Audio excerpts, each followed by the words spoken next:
महाराष्ट्राच्या सागरी परिसंस्थेला खाड्यांच्या रूपाने समृद्ध किनारी जैवविविधतेच्या अधिवासाचं वरदान मिळालंय. वैतरणा खाडीनंतर जसे आपण दक्षिणेकडे सरकतो त्यावेळेस आपल्याला जी दुसऱ्या क्रमांकाची खाडी दिसते ती आहे वसईची खाडी. पोर्तुगीजांचा प्रभाव ते छत्रपती शिवाजी महाराजांच्या आरमारापासून पुढे चिमाजी अप्पांच्या मोहिमेपर्यंत या खाडीला ज्याप्रमाणे ऐतिहासिक महत्त्व लाभलंय त्याचप्रमाणे ही खाडी जैविकदृष्ट्या देखील तितकीच महत्त्वाची आहे. पालघर आणि ठाणे जिल्ह्याला नैसर्गिकरित्या विभाजित करणाऱ्या या खाडीला वेगवेगळ्या किनारी परिसंस्थांची देणगी मिळाली. माझ्या बाजूला आहे ती वसईची खाडी, माझ्या पाठीमागे गायमुख, काजूपाडा, चेना, वर्साव ब्रिज, घोडबंदर, माझ्या समोर भाईंदरपाडा, ओला मोगरपाडा, त्याच्या पुढे वाघविल, कोलशेत, पलीकडच्या साईडला नागला, पाये, पायगाव, मालोडी, बंगलापाडा ही सगळी वसई खाडीला लगतची आगरी लोकांची वस्ती आहे. वसई खाडीची निर्मिती ही प्रामुख्याने उल्हास आणि काळू या दोन नद्यांच्या संगमामुळे झाली आहे. कल्याणजवळ या दोन नद्यांचा संगम होतो. त्यानंतर मुंबईच्या ईशान्य कोपऱ्यात उल्हास नदी ही वसई आणि ठाणे खाडी अशा दोन मुख्य प्रवाहांमध्ये विभागते. कोलशेत आणि काल्हेरपासून खऱ्या अर्थाने वसई खाडीचा प्रवास सुरू होतो. खाडीच्या दोन्ही बाजूला कांदळवनाचे दाट जंगल आहेच, मात्र संजय गांधी राष्ट्रीय उद्यानाचे संरक्षित वनक्षेत्र देखील खाडीला लागून आहे. पुढे घोडबंदरचा किल्ला, पाणजू नावाचं रहिवासी बेट, त्यापुढे खाडीच्या मुखाशी वसई किल्ला अशी काही ठिकाणं देखील आहेत. खाडी शेजारी राहणाऱ्या मासेमार समाजाचे या खाडीसोबत असणारे काही धार्मिक सहसंबंध पाहायला मिळतात. आमच्या वसई खाडीचं एक वैशिष्ट्य आहे का जो आमचा मारुती देव आहे तिथं एक गोड्या पाण्याचा झरा आहे. त्या झऱ्यामार्फत लोकांना म्हणजे गोडं पाणी, जेव्हा पूर्वीच्या काली लोकांना इथं पाण्याची सुविधा नव्हती, TMC नव्हती, काही नव्हतं, ग्रामपंचायतची सुविधा होती, त्यावेळेस लोक मच्छीमारीवाले त्या ठिकाणी गोडं पाणी पिऊन आपल्या घरी पण गोडं पाणी तिथनं घेऊन यायचे.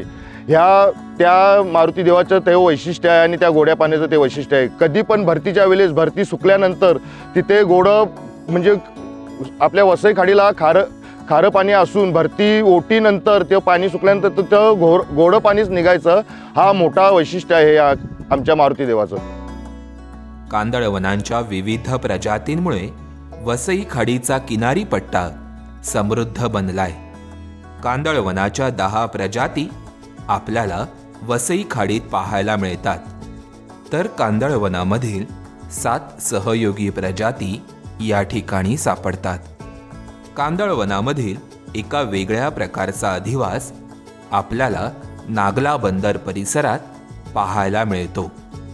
या ठिकाणाहून वनस्पतीच्या 33 प्रजातींची नोंद करण्यात आली असून त्यापैकी 7 प्रजाती या कांदळवनाच्या आहेत.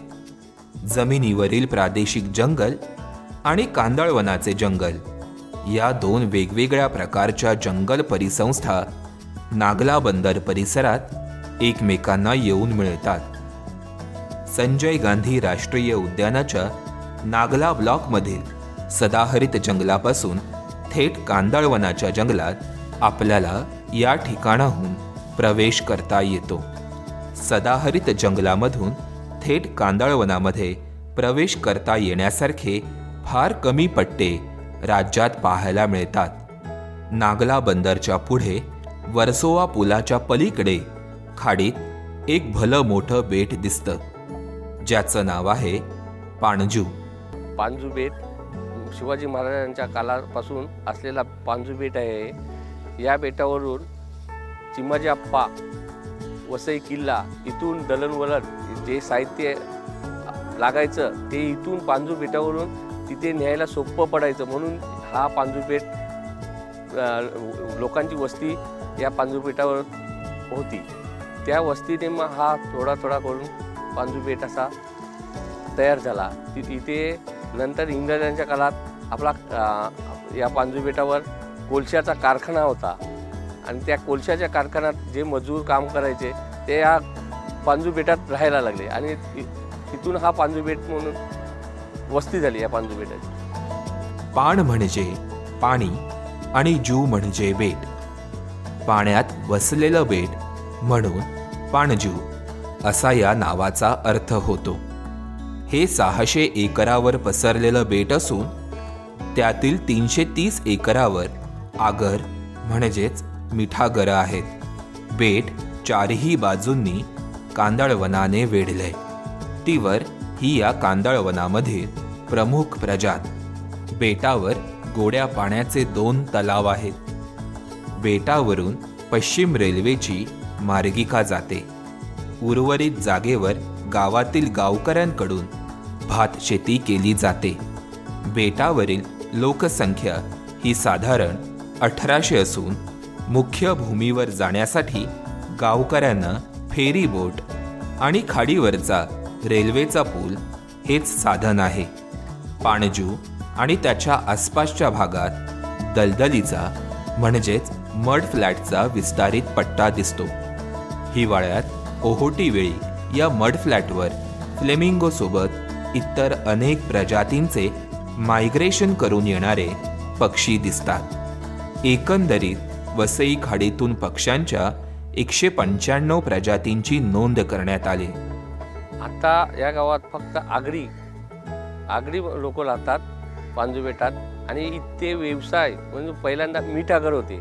मीठ आगर आणि दुसरे रेती उत्पादन करायचो.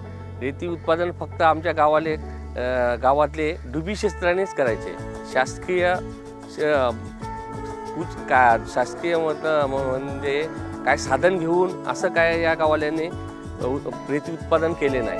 वसईची खाडी ही जैव समृद्ध आहेच, मात्र लोकजीवनाबरोबर तिच्या असणाऱ्या अनेक प्रकारच्या सहसंबंधामुळेच आजपर्यंत या खाडीचं आणि त्यातील जैव विविधतेचं जतन झालंय.